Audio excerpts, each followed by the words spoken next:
Okay, so we're going to start again. It's okay to start again. You're Chris? I'm Chris. You had surgery when? I had it on September 9th of last year.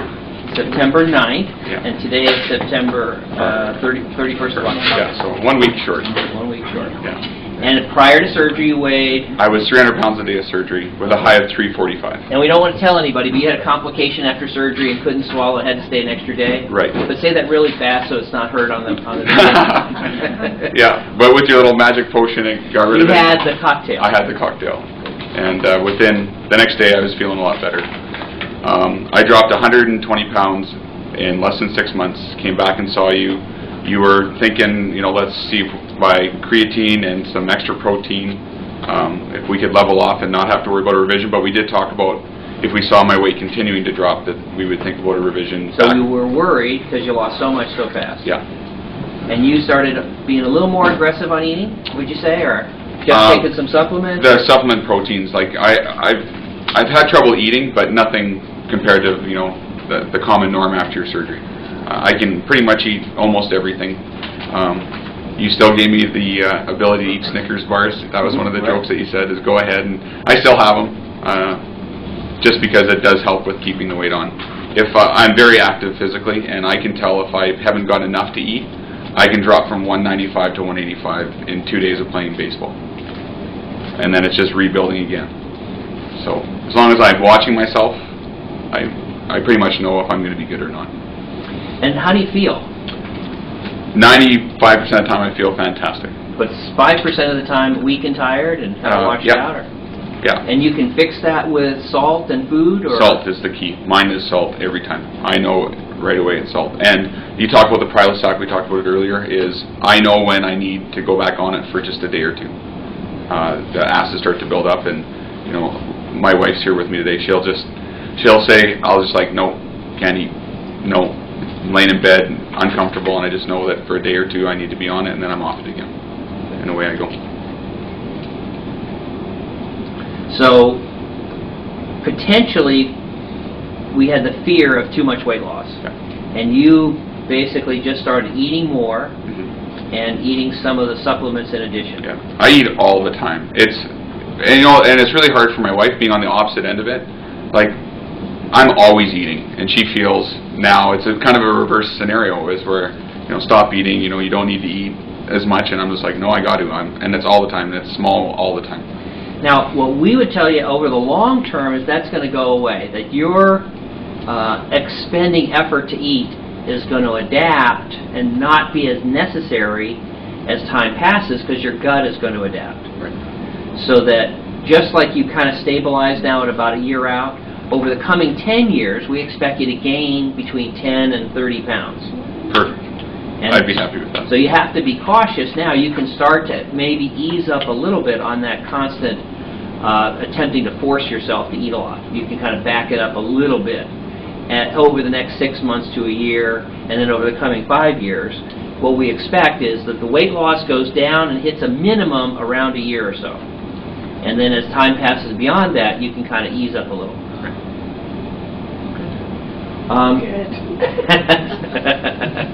But I also find, like, I eat most of what I eat from 1 o'clock in the afternoon into 9 o'clock at night. I'm not a morning eater. We'll go out for breakfast while we're here, and I don't even feel like eating. I'll have banana first thing in the morning, and then I'm good till noonish. And then after that, it's nonstop. Every hour or two, I'm eating something. Any comments from the boss? Oh. Well, he's too skinny, in my opinion. Too skinny. That's just how I Now wait, let's have votes from the rest of the room. Too skinny? Who, him? They're totally on the other side of it. That's But to Lori's defense, I'm the same waist size I was when we got married. Right. But I had 60-inch shoulders when we got married. He's like a little man. Right. But if we were just to ask everyone, I'm just saying, I understand what you're saying, but if we ask everyone else in the room, let's all vote. Everyone who thinks he's too skinny, please raise your hand. I'd say the word thin. Yeah. Well, now and again, skinny's kind of an insult. if you tell me that you want a revision, we can do it. We can make him bigger again. You know, there's no question. But we find that sometimes those perceptions are, you know, like you say, it's based on the other person. But everyone else here, I think, generally feels like that's a good. And having been that football player, you know, and signing with the Kansas City Chiefs and all that nonsense, as much as my ego is different and not being 245 pounds and strong as an ox, I'm better off 183 and not strong as an ox. I mean, I can still do my job. I can still do the things I do for fun. I'm getting stronger at it. There's no, you know, I'm 59 years old. There's no. Yeah, and that's a very good point. If we were for me to be there. Yeah, if we were to look with X-ray vision at his arteries, inside his arteries, the arteries for that bigger guy tend to narrow, and you know, middle-aged American men, young middle-aged American men like myself, we die. We have heart attacks. You know, we stroke and we die. And I take care of it. And you see it, right? And I take care of it. Right. So. His maybe being on the slight side of thinness actually gives him a longer lifespan too. So, but I understand you're saying. I just think that, I mean, you guys all understand there's a big stereotype with skinniness and thinness equals healthiness. Right. So I've done the year with him. I see the incredible amount of time in the bathroom. So you have lots of diarrhea still? I see how much it hurts him to eat certain things. You still So I don't necessarily equate like no diarrhea with healthiness. Yes. No. But she's right. You do spend a lot of time in the restroom. You eat, and you know you go to the bathroom 7-8 times a day easy. Oh no, you'll level out twice a day. No, see, and I go to the washroom from 6 in the morning till 10 in the morning, and that's it. I'm done. I'm done for the day. But it's constant, like 4 times or 5 times in that 4 hours. Well, you might want to chat with me about that because you don't have to do that. In other words, what we would recommend is the gut is still adapting in that first year. And that if you talk to people who are further out, the body is going to adapt. Just like if you were to lift weights every day, you know that you would get better. Muscle build if you jump. And that's what, like now, like I've gone through summer. I golf 2 or 3 times a day. I'm playing ball 5 or 6 times a week. Now I'm getting into winter, and that's what my whole plan is now. Is now a straight bulk weight and see where I can go.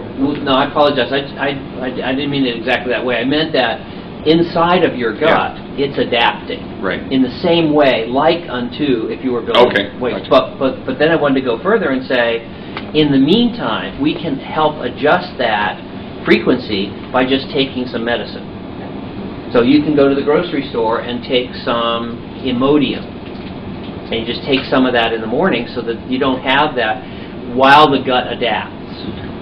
So my background is, for many years I did surgery on people who had a disease called ulcerative colitis, and we would take out all of the colon, and then you had 2 choices: either have a permanent colostomy or ileostomy forever, or we would take some of the small bowel and try and recreate an artificial colon. And for the first year, when you would have that artificial colon made out of bowel, people would have bad diarrhea. Now the gut would adapt, but we would give tons and tons of Imodium, and it could help. So by bringing this up, what we would suggest to you to think about is not to kind of suffer through that, but to contact me, and we can adjust some medicine so you don't have that. Okay. And then for our patients who are further out, just like you can eat more meat probably today than you could 1 week after surgery, right? Because your gut has adapted. And the foods that you can eat today, a year after surgery, are different than 6 months? Yes. And different than 3 months after surgery? Yes. And different than 1 day after surgery? Right. The same thing is going to be true of your gut as it adapts. And we can help that adaptation. If you'll chat with me, we can give you some tips and pointers so the adaptation can be more comfortable over the long term. Perfect. So it's good you brought that up. Yeah. Chris, how much did you have 5 pounds? 6 feet. How much did you lose so far? 115 is where I leveled. And you're how many months out? I'm exactly 1 year.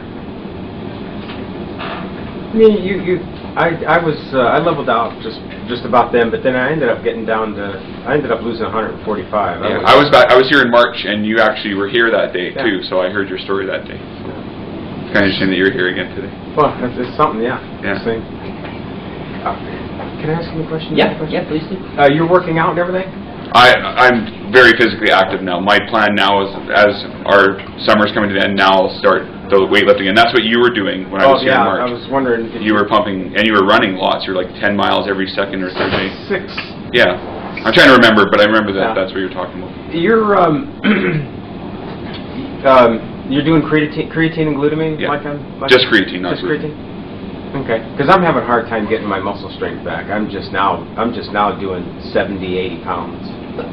Oh, really? See, I've lost the mass power. Like, if I want to move a truck, I've lost that because of weight. But, like, opening a jar of pickles or anything, nothing's changed with me. Oh no, that's nothing. I just can't. You can't keep the. I can't push my weight. I can't push 250. That's what we hear that. In other words, the terrible thing about the weight loss is a heavy person's body doesn't want to burn fat. That's how they got to be heavy in the first place. So that when we starve you, you end up giving up a lot of muscle mass, which we don't like at all.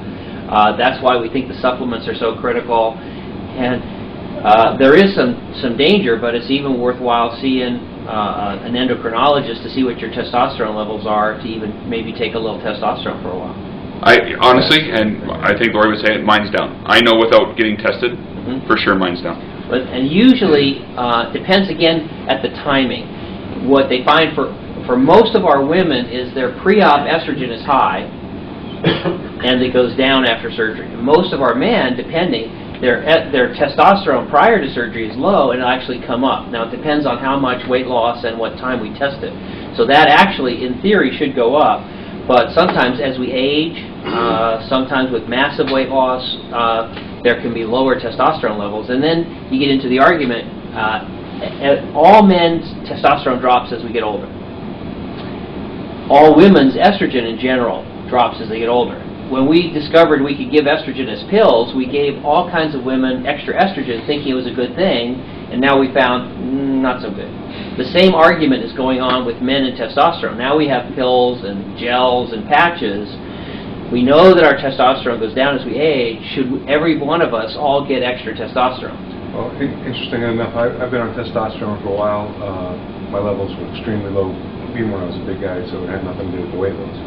And they put me on it without a blink. The endocrinologist, he actually called up panicking that it was so low that I started on shots, and I think every 2 weeks I was taking a shot. And then they went to the gels.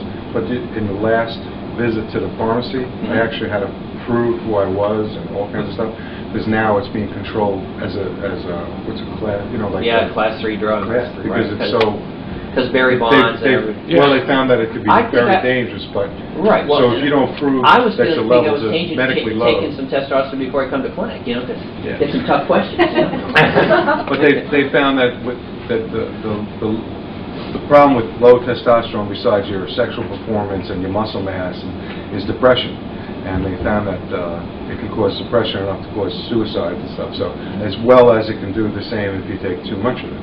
Well, so that's the other thing is that there's this whole question: how much, sometimes, how low. So it's worth looking into in some of our patients. On the other hand, with the bounce that's coming, your body, which does not want to give up fat, and then against our wishes is burning muscle, will start to change over time. Your body finally, I think of asking Uncle Scrooge to give me a loan. And he says, no chance.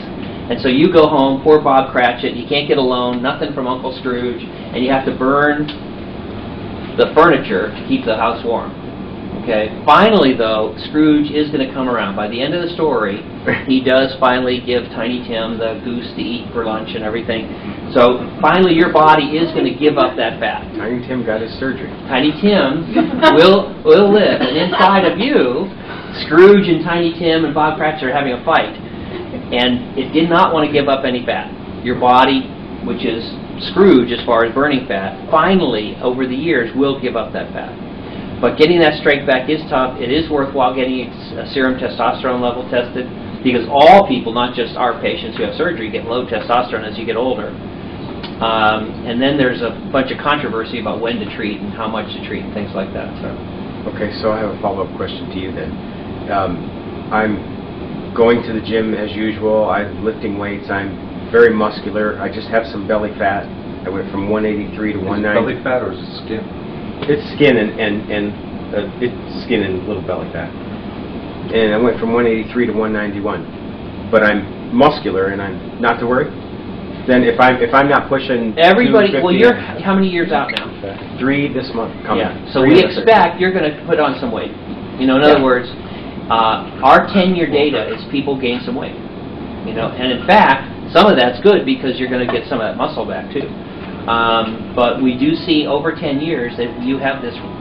We can expect you're going to get some weight back. Well, I can handle 195. The average weight gain over 10 years is If I get 15 there. pounds. And very few people gain more than 20 over 10 years. Well, I've gained 9. Since I got to 183, I'm not at 191 now. Fatty? Fatty, yeah, but I'm in a smaller size. I'm in 33 ways. Well, and it's hard to argue with 33 ways. No. All right, All right, good. awesome. Other questions that we should answer for you or talk about? Or No, just the